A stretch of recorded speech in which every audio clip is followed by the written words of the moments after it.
Hello and welcome back to Red Panda of Destiny. We are still covering Sabaton's The Great War. Today we're doing Attack of the Dead Men. Oh, sorry, The Attack of the Dead Men. Not one of my favorites of this album, though listening to it today, it's pretty good. It's got some pretty interesting components. I can show you two of those right now.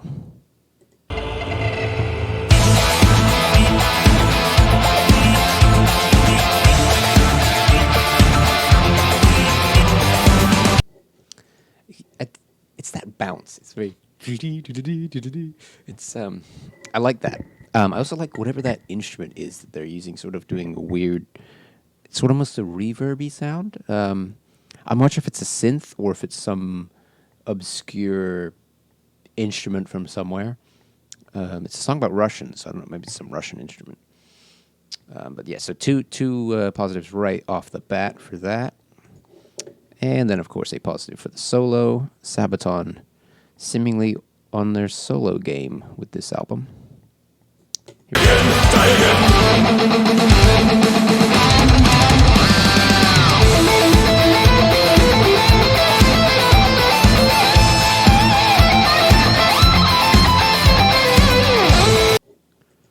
It's not like it's the standout solo from Seven Pillars of Wisdom, but it is very good. But that brings us on to the lyrics. I actually almost didn't give a positive to this if it weren't for one line. It just comes in the beginning. I'll read the preceding lines to give you some context here. Turmoil at the front. Wilhelm's forces on the hunt. There's a thunder in the east. It's an attack of the deceased. That's the line. I was watching the lyric video. I'm like, oh, okay, that's going in as a positive. It's an attack of the deceased. It's just great. This song is, of course, about Russians who were gassed by the Germans, and then, even though they should have been dead by now, just started advancing on the Germans. It's very much a last stand situation. But if you're interested in that, you can watch the Sabaton history episode. But I think it is time to move on to the soundtrack edition. Nothing particularly interesting from the history edition, as per usual. It's the soundtrack edition. Definitely one of the best soundtrack editions. Has three positive elements in it, which I can exemplify for you right here.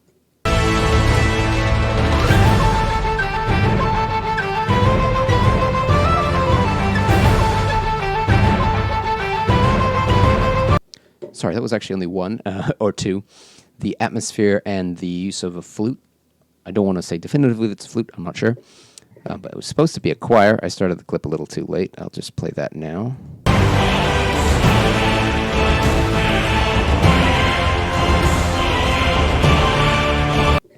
But yeah, all three of those elements make this probably one of my favorite soundtrack edition versions so far. The big bombastic choir, the little flute solo that goes on for quite a while, and the atmosphere, which of course we give to everything from this version of the album. It almost reminds me of the soundtrack to like the TV show Outlander or Braveheart, which actually I happen to have a copy of right here. And I couldn't think of the name. It was 5 feet from me, and I was trying to think of the name earlier. But yeah, it's got that sort of rolling hills type of vibe to it, which I didn't get from the original song. So not sure why they did that, but it really works. Big fan of it. The lyric vid. Just one little positive for that here, besides it existing, of course, is they did a nice little text story with pictures, I want to say, during the solo about the dead men, as it were.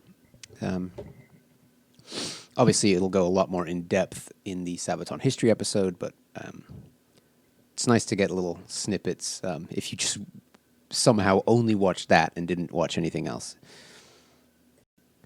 Okay, now we come to the bonus section of the video for the cover. This is a cover by Radio Tapok, a Russian band who actually translated the song into Russian. They're actually going to get 4 positives, and then I'll play a little clip. The first positive is we're doing a music video, which actually has a cool little introduction section featuring members of Sabaton. So that's pretty cool. And I'll give a positive for the translation. That's pretty cool, translating it into their native language. Of course, this song is about Russians, so it makes sense to translate it into Russian.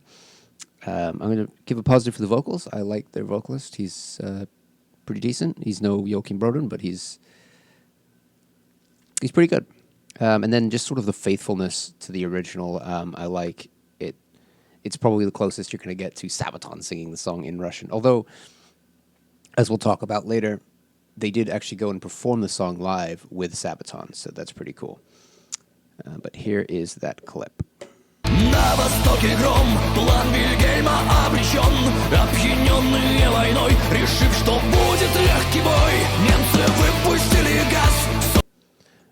I really like the. It's weird that you try and sing, you sing along to it in English because you're like, oh, I know this part. But of course, they're singing in Russian. Definitely big positives for that. And then we also have, of course, a positive for them doing a collaborative live show with, not the whole show, but the song with Sabaton, which is pretty cool.